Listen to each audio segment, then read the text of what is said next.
Uma linha de produção industrial a serviço do crime. Traficantes do Rio descobriram como montar fuzis estrangeiros. As peças entram no Brasil clandestinamente e vão parar nas mãos de armeiros profissionais. Diariamente, os aeroportos do Rio, de São Paulo e de Curitiba recebem todas as encomendas despachadas do exterior para o Brasil pelos Correios, inclusive peças de armas de fogo. No Rio foram encontradas até partes de granadas, os chamados corpo, espoleta e pino enviados dos Estados Unidos, sem o material explosivo. Foi tudo apreendido pela Receita Federal. As armas são chamadas de mercadorias controladas. Por quê? Porque elas exigem uma anuência prévia de um órgão anuente, no caso, o Exército Brasileiro. Se o destinatário não tem autorização do Exército, a remessa é apreendida. Os itens apreendidos são entregues para a Polícia Federal, que dará o segmento investigatório correspondente. Desde o início do ano, a Receita Federal descobriu 201 remessas postais com peças ou acessórios de fuzis que foram enviadas ilegalmente para o Brasil. Quantidade 5 vezes maior do que no ano passado.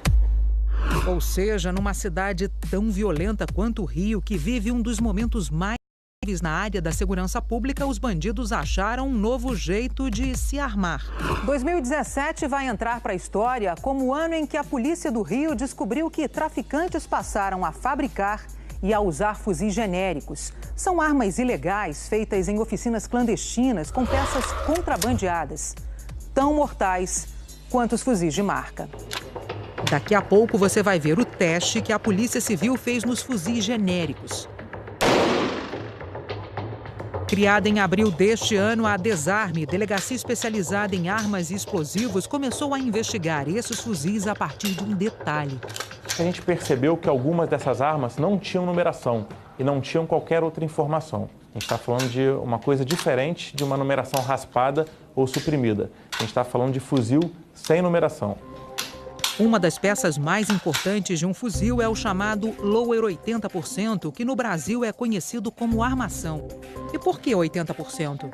Porque para completar a peça é necessário o trabalho de um especialista, o armeiro.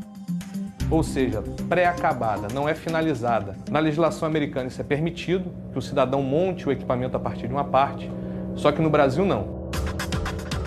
Essas peças são produzidas no exterior por muitos fabricantes. Inclusive, existem empresas que nem fazem armas inteiras, somente peças. Esse professor americano, especialista em legislação de armas, conta que os Estados Unidos têm um mercado muito grande de acessórios e peças. A maioria das peças você compra na internet e recebe pelo correio. Nos Estados Unidos, o que não falta é site vendendo todo tipo de peça, que o cidadão americano ou o residente legal podem comprar livremente, até com desconto na Black Friday. Não tem qualquer numeração nem marca. Para o especialista, peças de fuzis despachadas clandestinamente para o Brasil são uma novidade. Os mexicanos se queixam de nós porque não policiamos o contrabando das armas que vão para o México. Contrabando de peças eu nunca tinha ouvido falar. A ideia de alguém fazer contrabando de peças, alguém despachar as partes da arma, isso é meio que sofisticado. Peças e partes separadas, sendo via aérea, marítima, contrabando terrestre ou o que seja, são muito mais difíceis de serem detectados do que uma arma como um todo. Ele entra cruzando a fronteira do Brasil como outros produtos, muitas vezes escondido em meio a produtos lícitos e outras vezes em bagagens de mão e outras formas que os criminosos utilizam para burlar a fiscalização. Veja agora o teste dos fuzis genéricos dos traficantes. Nós temos aqui o exemplo de um fuzil totalmente montado, sem nenhum tipo de marcação, de fabricação, número de série. E nós temos aqui um fuzil M16, padrão da Polícia Civil do Estado do Rio de Janeiro, fabricado pela empresa americana, que é o armamento de dotação da Polícia Civil. Visualmente falando, os dois fuzis são idênticos. Acompanhamos o teste feito pela Polícia Civil com genéricos apreendidos este ano. Esse é o estande da cidade da polícia na zona norte do Rio. O policial atira com 3 armas. Funciona com os mesmos carregadores, mesmas munições, tem o mesmo alcance útil de disparo e mesma cadência de disparo. Conclusão: que as armas montadas elas têm o mesmo funcionamento e o mesmo desempenho de uma arma de fábrica original, 100% original. esse é um problema novo para a polícia, mas não o único. São muito mais modernas, tecnicamente falando, e são recém-fabricadas. A última grande compra de armas importadas foi quase 20 anos atrás. E um pouco antes da Copa do Mundo do Brasil, os grupos de elite da PM e da Civil, BOP e CORE receberam um pequeno número. Como você viu no início da reportagem, a armação do fuzil não é vendida pronta. Precisa de um armeiro, precisa de uma pessoa com conhecimento de arma de fogo, inclusive com ferramentas apropriadas para tal.